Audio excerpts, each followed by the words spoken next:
Well, hello there. Don't mind me. I'm just laying here on top of the brand new RSI Salvation, like I'm filming the Space Lube Calendar 2955 edition. And before anyone says it, I know, this thing basically looks like a lawnmower with two big plungers on the front. And honestly, I think it kind of works for it. Alright, enough of that. Let's actually talk about this thing for a minute.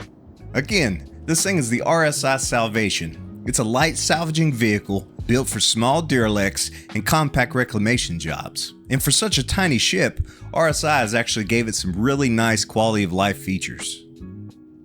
Right here, on the front of both sides, you've got a dedicated weapons locker. And it's perfect for stashing rifles or sidearms or multi-tools, especially if you're mixing salvage jobs with bunker missions as a new player.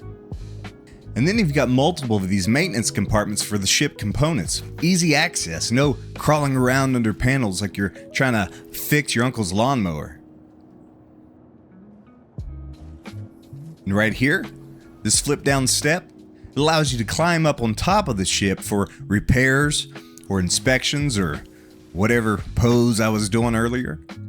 And then over here, you have an external personal storage locker, which is a lifesaver for extra gear or snacks or whatever junk that you want to haul around just because you might need it.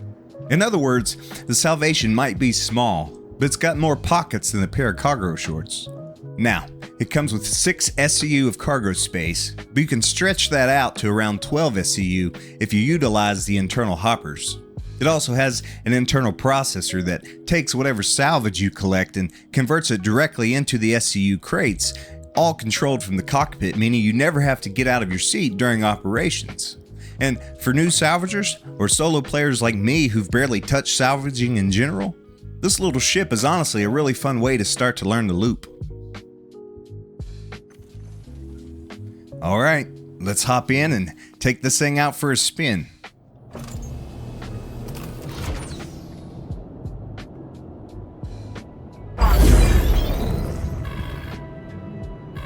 Welcome to Robert Space Industries.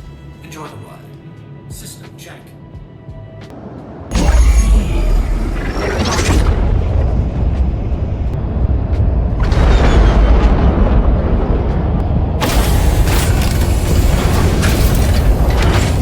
Landing gear raised.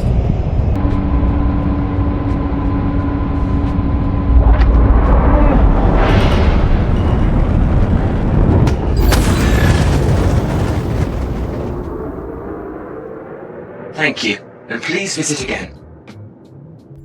You are clear to launch. Okay, let's try that again.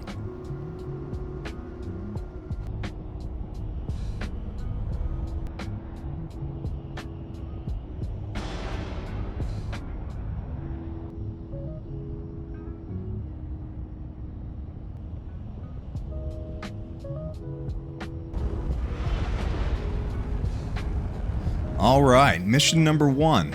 We've got an Origin 100i that got torn up in combat near ARC's L2 Lively Pathway Station. The perfect starter job.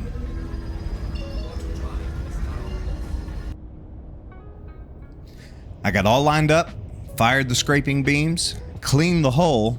The Salvation is surprisingly stable and super easy to hold position.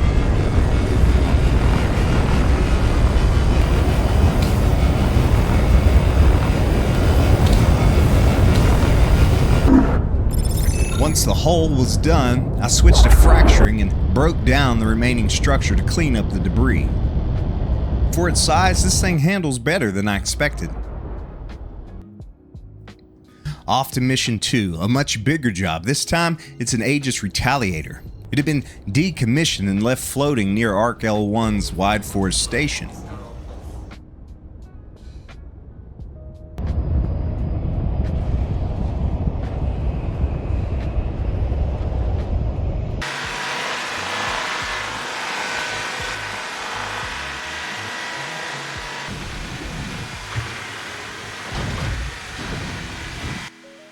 By the time I finished scraping one section, my SCU grid was full, so I switched over to scooping into internal hoppers, letting excess material store there until later.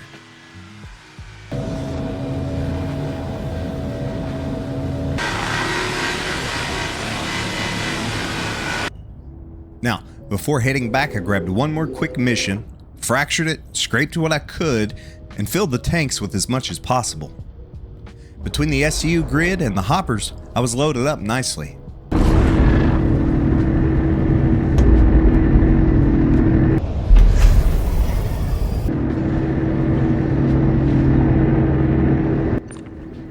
Back at Area 18, I offloaded the cargo grid first.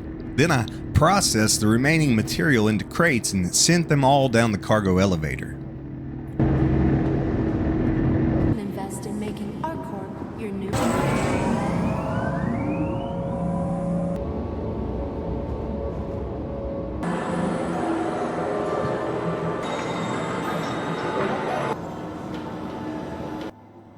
I was able to sell 10 SCU of RMC for a total of 42,500 AUEC, and 2 of the SCU were construction rubble, which was not in demand here at Area 18. So here's my take. The Salvation isn't trying to compete with the Vulture or any of the larger ships, it's a starter salvager. And honestly, it's a fun little addition to your fleet if you just want to dip into salvaging without committing to a full career path. It's simple, smooth, easy to learn, and surprisingly capable for its size. Well, if you've stuck around to the end, just know I'm glad you're here. And thank you for coming today and hanging out with Yo Boy.